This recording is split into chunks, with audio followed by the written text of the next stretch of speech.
Wars is a real-time strategy game that has stuck with me for many years. From its visually stunning cutscenes to its entertaining gameplay mechanics, these are some of the many reasons why I keep coming back to play this awesome game. Previously, I went through this game in a Halo Wars 2 with infantry only, which was a blast and a headache all in one. This time around, we will be asking a different question. Can I beat Halo Wars with vehicles only? Well, let's find out together. Before we jump into the challenge, let's set some ground rules. I'm only able to use vehicles only, which means car or tank-based units such as Warthogs, Scorpions, Cobras, and so on. Branching off of that is if I'm given non-vehicle units at the start or throughout the level, I must sacrifice them or, just send them off into a corner. Upgrades and player powers are allowed. I'll talk about these more throughout the run, but wanted to briefly mention them here. Next, the game's difficulty will be on Legendary. Subsequently, I'm allowed to use Skulls. These are modifiers to the campaign that will allow the player access to bonuses or hindrances. Compared to the last round of challenges, I wanted to put on some more difficult skulls. This will make things much more interesting, alongside more challenging. Talk about this later throughout the video. Afterwards, I must beat the game. There are numerous missions, so we have to conquer them all. Lastly, glitches and or exploits are allowed, so expect me to take full advantage of my arsenal. Really excited to share this challenge with everyone. Since you guys really enjoyed the first set, similar to the KOTOR videos, I wanted to say thank you with the follow-up series. Make sure to smash the like button, comment, and subscribe to help support me in the channel. Without further ado, let's get into the run. Our first mission in Halo Wars is about retaking Alpha Base from the Covenant forces. The mission aims to help newer players understand the mechanics, and veterans practice the experience for what's to come, from directing troops, engaging in firefights, and so on. Our hero leader, Sergeant Forge, starts with a Warthog, which means we can zip right to our objective. As the player progresses through the mission, various other UNSC Warthog divisions can be found, added to their roster. Fortunately though, as we got some of the Warthogs, we also rescued a few squads of Marines. Because of that, I had to send them away to the Shadow Realm. The last section of the mission has us push the enemies away from the base. This meant I had to use my 3 Warthogs extremely cautiously, otherwise I would need to restart the mission. In the end, after strategic movement from the Warthogs and a few scary moments, Sergeant Forge and the last Warthog limp over the finish line. Subsequent mission has UNSC forces investigate what the Covenant were so interested in with those ancient ruins. We now have the ability to build a base and customize what buildings we want. Since this is a vehicles only run, there are a few upsides. First is that Warthogs can be built straight from the main section of the base. This is great since I can purchase and train these alongside units from the vehicle depot simultaneously. Secondly, vehicles are much less prone to quick deaths compared to most infantry. As soon as I was able to, I sacrificed my Marines by sending them straight for the Covenant base. This is as per the rules when we start, or receive non-vehicle units throughout the mission, we must get rid of them, or banish them into a corner. After setting up the base, I set my sights onto the side objectives, alongside taking down Jackal snipers along the way. There unfortunately were a few instances where Marines were the only way to get the extra troops. The shield barriers cannot be broken with vehicles. Eventually, I decided to take on the main Covenant base, which I immediately regretted. From the insane damage the Hunters have on the vehicles to the constant damage from the Covenant turrets, this was going to be a tough nut to crack. I lost countless troops until I decided to have a line of sniper Cobras protecting new reinforcements come in. By this point, you may be wondering, where the hell is Sergeant Forge? Well, after his Warthog got obliterated, I decided to keep him near the base, aka on the sidelines, since now he's considered an infantry unit. It is unfortunate that you aren't able to put him in a new Warthog if the player trains one, similar to Spartan commandeering. In the end, we have to stop the Covenant from detonating a bomb, but there was another shield in the way, so yeah, another instance where infantry had to be used. It became evident that similar to the infantry only run, there are certain missions where vehicles cannot be the only unit used. Let's start to track the number of missions where vehicles only is not doable, alongside continuing the challenge. Relic Interior starts on a hopeful note, the UNSC learning bits and pieces of what the Covenant hope to learn here. Then one of the more badass sections of this game's cutscene plays. Show it now for those unfamiliar. Now that's not what I expected.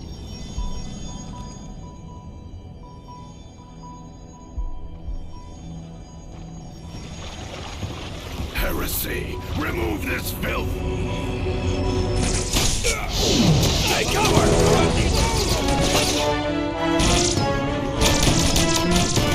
These guys just don't know when to quit.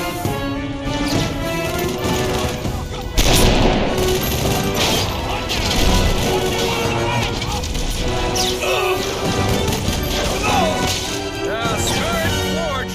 We're gonna need a little backup. This mission integrates one tough aspect to this challenge, which is having limited troops can be a tough feat to overcome, especially given the skull choices. The first time around, I ended up rushing in too quickly, resulting in one grizzly tank getting absolutely clapped. Second time playing through the mission, I played things much more cautiously, making sure to pick off targets, use the special abilities at the appropriate time, aka spam them constantly. Lastly, exploit Andrew's healing ability for health. But technically, I am using her, and she is an infantry unit. I never sent her or Forge into combat. Instead, I kept them as far back and only used them to repair the grizzly tanks. Ultimately, this was just a taste of what was to come in the run. Afterwards, we play one of the most infamous missions in the game. Before starting the mission, we get a cutscene showing how the UNSC crew pilot the ship towards Arcadia within the Proysian system. Then we see John Halo Wars. A few reasons why this mission has stuck with me for many years, even before doing challenge runs, is how much of a difficulty spike this was compared to the other missions. Let me talk about this mission for those unfamiliar. Essentially, the player starts with some Hornets and Forge and a Warthog. Fortunately, this meant that the Hornets had to be sacrificed shortly afterward. Mission goal is to evacuate and save as many civilians as possible. This meant protecting 3 key cargo transport locations. Technically just 2, but I'll explain that momentarily. After some time has passed, the player will be able to build a base to expand their ground operations. Now we have the ability to train vehicles through the depot alongside the main section of the base. And around the 18-minute mark, Cargo Transport 3 will start behaving erratically, trying to take off prematurely. This results in them getting tagged by a Banshee crashing down.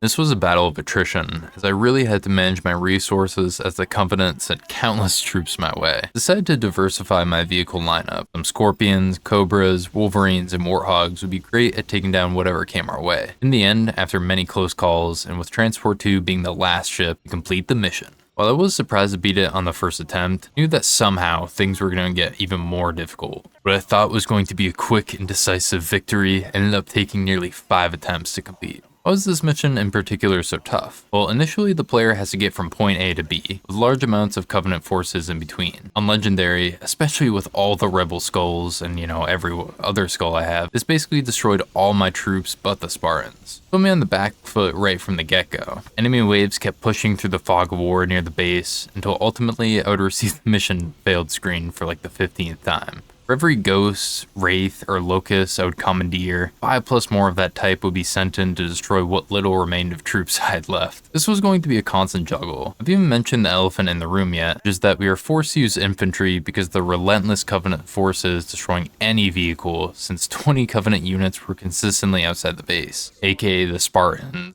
In bunkered positions, not even commandeering vehicles. To further illustrate how challenging this mission was, a Covenant superweapon is firing on the base and my troops from a nearby base position. All in all, this was one of the more difficult missions throughout the whole run. It really tested my strategic planning alongside troop management. Warthogs were the go-to vehicles because of their fast movement, decent damage, and cheap training costs. The downside was that they had the health equivalent to a slab of cheese, so yeah, they would die in a few hits. Because of this, I slowly transferred to having all Scorpion tanks. Sooner or later, we make it to the main Covenant base, slowly whittle down their defenses. After a bloody and long battle, we emerge victorious. Subsequently, the trend of extremely challenging was followed up in this mission. The main difference was that the Covenant was going to be sending more air units than normal, such as Banshees and Vampires. It meant that the Wolverines were going to be excellent here. Initially though, I had to build up the army alongside reinforcing the main base. Because of this, Warthogs were trained to help keep the Covenant at bay until Wolverines could be produced. Even then, the later Warthog upgrades were desired, as the Gauss cannon is excellent at countering air and ground troops. The player needs to investigate what is inside the Dome of Light by replacing Rhino tanks, specialized tanks with plasma weaponry, at 5 key locations, some of which were troublesome in capturing, specifically the final few areas. Thankfully, I'd done some prep work, aka eliminating the mini bases they had built before I had to capture them. In the end, I rained down fire from above with MAC rounds. While this wasn't as difficult as Arcadia Outskirts regarding restarts, still an extremely long and tedious mission. Before starting the next mission, we get a cutscene showing the Arbiter and one of the Prophets speaking about plans. While Halo Wars in the sequel may not have the best storyline, dialogue, and plot, I think it is light years ahead of the Halo TV show. The next mission is playing out, I'd like to sidestep a bit and rant about the show. I may not be the biggest Halo fan, but I played all the games and watched a plethora of the shows. Halo Legends, alongside Red vs. Blue, are great. Then we get the the Halo TV show with Master Cheeks. It's so surprising that the producers and writers had years of Halo lore and games to work with, but instead fell through on every fan's promise. This game, for instance, has 20 times better plot than the show. Between Master Cheeks and Sergeant Forge, I know who I'd choose any day as a better written character. After being disappointed in the first season, I was interested to see if it would get renewed for a second or more, which strangely it got a second. One and only good thing I can say about this show is that I'm happy to see it including the Flood, as this is one of my favorite aspects to Halo. Though this Flood acts more like the black goo from Prometheus rather than any Halo Flood forms we've seen. Let me know your thoughts down below. What did you think of the Halo TV show? Did you enjoy or dislike it? I'm interested to hear in the comments. With that, we finish another mission with vehicles only. Subsequently, when Anders and Sergeant Forge were gathering evidence, Arbiter captured Anders, bringing her back to his ship. Now UNSC forces must quickly make the decision to jump to hyperspace, following the Covenant vessel. Ultimately we do, but quickly see there is something waiting for us there. Initially the player starts with Forge and an Elephant unit. While this is a vehicle, its main purpose is being a mini base, producing flamethrowers and marines. Realistically, it is not meant for a head-on battle, at least unupgraded. Because of this, I ended up failing a couple of times trying to get the Elephant past a group of brutes. There were just too many of them. Similar to the infantry only run, I found that if the player waits here for long enough, the 3 Spartans we've become accompanied to, Jerome, Douglas, and Alice, will clean up shop. While using the Spartans for their weapons, such as high damage from the rockets, machine gun, and laser, would be going against the rules, I think using them for their jack ability is fine. I'm curious to hear your thoughts below. That ability, I was able to commandeer 3 brute choppers, and the Spartans were then rolling in style. This is the point where we were introduced to the Flood, horrifying parasitic hive mind consuming all nearby life. From flying birds, infected marines, and long tendrils, the Flood comes in many shapes and sizes. Compared to the infantry only run, I breathed a slight sigh of relief, since I knew that vehicles couldn't be infected. Halo Wars 2 said F that, and so yeah, expect another interesting video soon. Even though vehicles can't be infected in this game, the Flood has many anti-vehicle forms, such as the cannon launchers that hurl from afar, or the flying birds that can be annoying without Wolverines. All in all, the Flood are still something to be feared.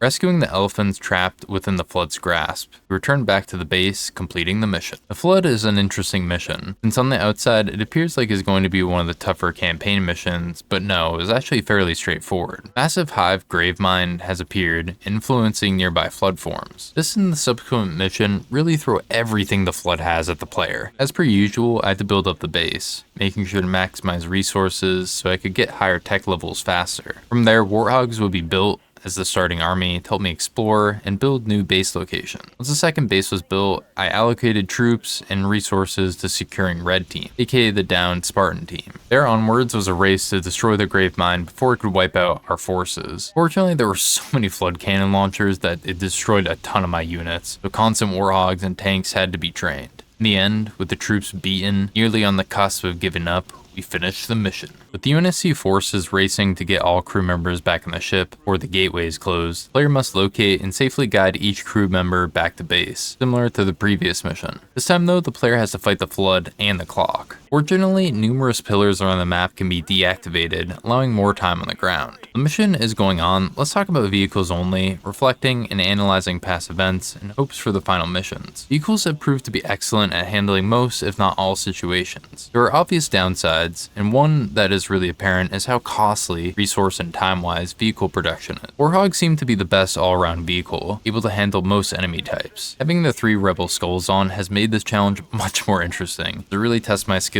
alongside making each situation tense. There's still a lot to do in the game, so I'm intrigued to see how vehicles will hold up in the final missions. They fall short due to super units like the Scarab. The slow production of vehicles be harmful in the later missions where time management is a necessity. We'll stick around and let's find out together. Field World was a lot more straightforward on this challenge compared to the previous infantry only run. It's been interesting seeing the differences between the two. I wonder how air units only would suffice. The next 2 missions I'm going to talk about together since both involve the player fighting on top of the Spirit of Fire, aka the UNSC's ship. Cleansing, I opted to use Wolverines more so than the other units since their anti-air capabilities were sought after more so than the other counters. This was a fun mission which involved the player destroying flood growth on the ship's outer hull. On a side note, I have to say that the art department in this game went really hard even for small things like the side walling being infested with a flood. We used to be so spoiled back then when games were made with a lot of passion. This isn't to say that games nowadays aren't made with passion, but I think beforehand there was a lot lot more of it. Pairs has the player hold out as they are hounded by Covenant forces, on top of the Spirit of Fire. I end up failing this mission a few times. This is where that aforementioned con of vehicles only really comes in. Vehicles compared to infantry and air units are quite costly, alongside being countered hard when it comes to groups of hunters. Hunters come in often in this mission, so yeah, my troops got annihilated pretty quickly. Another aspect of this mission is that I had to use the Cyclops units to repair the central power core. While these are mechanized units, they are technically infantry since they are built from the barracks. Another mission where vehicles only cannot be achieved. Afterwards, Unity forces find Enders and must take out the nearby Covenant array of bases. Forgot how fun this mission is compared to the others, since it really gives the player freedom to select their progression route. To explain, Flood and Covenant forces will be around the map, though the Flood only attack the player. How convenient.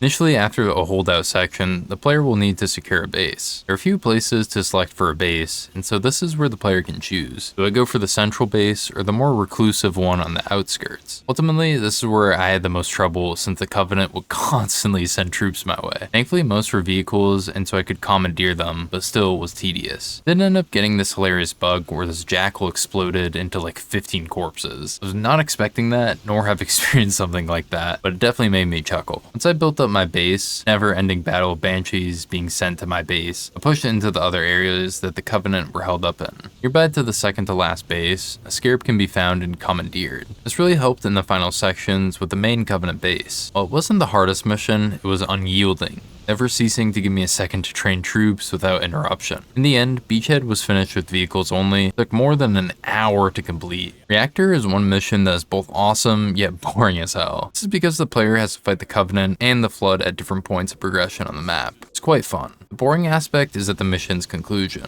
One good thing about this mission is that it gives the player a fair amount of time to prepare. Then a scarab will come attacking the base. The infantry only run, I learned this the hard way, when I took too long preparing and a scarab came nuking my base. Sooner or later, the player has to transport a reactor core up to the top of the Forerunner structure. This means like a 2 to 3 minute sequence of waiting for the elephant to slowly truck its way upwards. While it was a tedious drive, the players were rewarded with an awesome and epic cutscene afterwards, with the Spartans and Sergeant Forge kicking ass. Then Forge sacrifices himself so the Spartans can live. Now there was this comment that was spot on with the remarks on my last video. It's interesting that in the Halo games, we never hear of these Spartans outside of Halo Wars. They definitely miss an opportunity adding any of them in the background in Reach. Escape takes everything the player has learned over the course of their journey and throws it all in their face. From the Flood and Covenant forces to resource and time management, all aspects would be tested here in the final mission. On Legendary and with multiple skulls on, this was going to be a tough battle to say the least. The plan for this mission was to build up the base, then produce as many Scorpion tanks as possible. With all the missions nearly completed, vehicles only proved to not be possible on some missions, but on a majority is definitely doable. Certain vehicles like the Cobra, while they do have their uses, are super niche and situational that using them is detrimental for progression, similar to elephants. Warhogs, Scorpions, and Wolverines seem to be the best in the game for clearing waves of enemies. Of all the skulls, the toughest has to be boosting enemies' veteracy ratings, as this boosts their damage, defense, and health points. Ultimately, this meant each battle was going to be much more challenging, even the smallest encounter.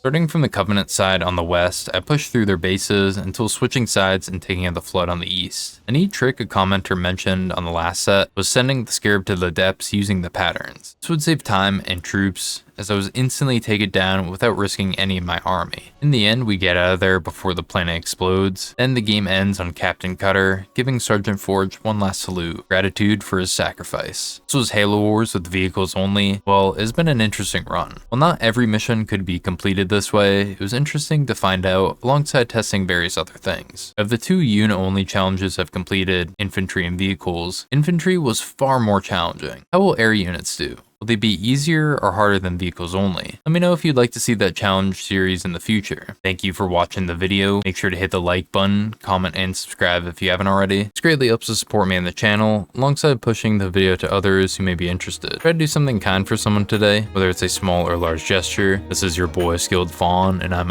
out.